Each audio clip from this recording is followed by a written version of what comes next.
जय हिंद, नमस्कार। प्रश्नों की श्रृंखला में एक बार फिर से स्वागत है।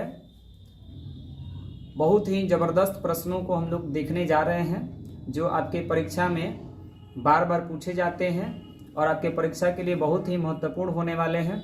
तो आइए देखते हैं। सबसे पहला प्रश्न है, सिनेबार कहा जाता है? Option A ZNS, option B PBS, option C HGS और ऑप्शन डी एच2एस। आप याद रखेंगे जेडएनएस को हम लोग जिंक ब्लेंड के नाम से जानते हैं। जेडएनएस को जिंक ब्लेंड कहते हैं। पीबीएस को हम लोग बोलते हैं गैलीना। पीबीएस को क्या बोलते हैं मेरे भाई? गैलीना। एचजीएस को हम लोग बोलते हैं सिनेबार। एचजीएस को हम लोग बोलते हैं सिनेबार। और H2S जो होता है इसको बोलते हैं हाइड्रोजन सल्फाइड बोलते हैं। इसको हाइड्रोजन सल्फाइड बोलते हैं। तो इसका राइट आंसर बताइए क्या होगा? ऑप्शन सी होगा इसका राइट आंसर। सिनेबार का सूत्र कौन होता है? तो HGS होता है। कौन होता है? आइए देखते हैं दूसरा प्रश्न। बहुत ही जबरदस्त प्रश्न है, कई बार पूछा गया है कि डी ऑर्बिटल का आकार होता है ऑप्शन ए गोलीय, ऑप्शन बी डम्बेल, ऑप्शन है डबल डम्बेल और ऑप्शन डी है कोई नहीं। देखते हैं। सबसे पहले आप याद रखिएगा कि एस ऑर्बिटल का शेप जो होता है वह स्फेरिकल होता है।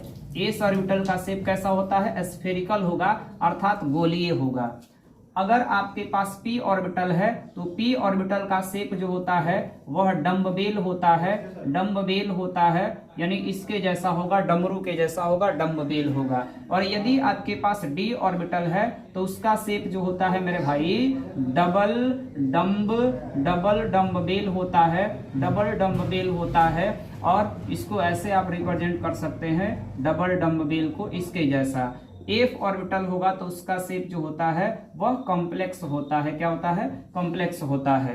तो देखिए इसमें कौन सा कह रहा है कि डी ऑर्बिटल का आकार होता है, तो यहाँ पे क्या कह रहा है? डी ऑर्बिटल का आकार डबल डम्बेल होता है, यानी डबल डम्बेल इसके जैसा होगा, यानी option C is the right answer इसका होगा।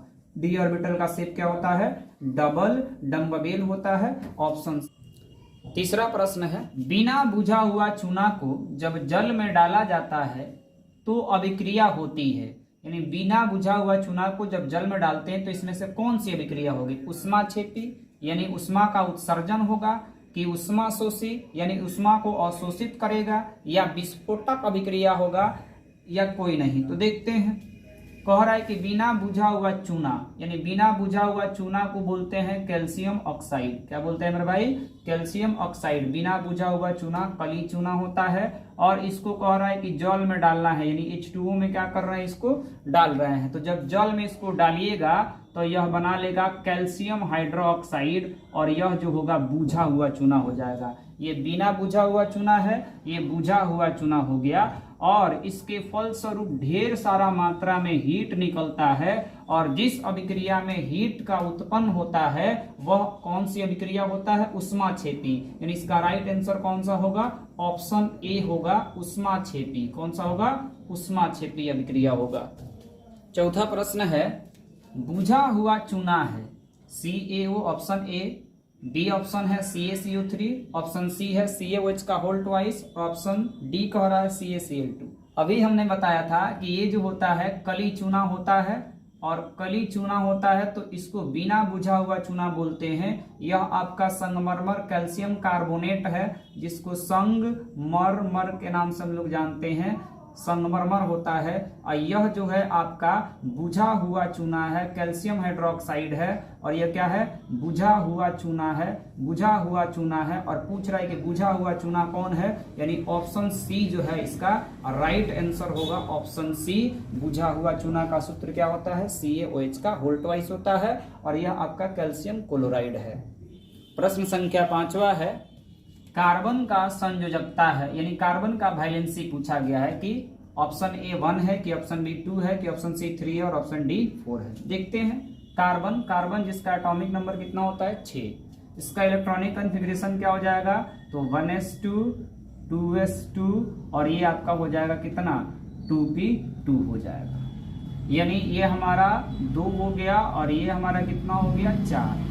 और आउटर मोस्ट सेल में जो इलेक्ट्रॉन होता है, बाह्यतम कक्षा में जो इलेक्ट्रॉन होता है उसको हम लोग बोलते हैं वैलेंस इलेक्ट्रॉन। और वैलेंसी निकालने का फॉर्मूला, संयोजकता निकालने का फॉर्मूला क्या होता है? तो 8 माइनस वाइलेंस इलेक्ट्रॉन, 8 माइनस वाइलेंस इलेक्ट्रॉन। हमारा वाइलेंस इलेक्ट्रॉन कितना है 4, और ये है 8 माइनस कर देंगे 4, यानी वैलेंसी कितना आ गया 4। तो इसका राइट आंसर क्या होगा, ऑप्शन डी।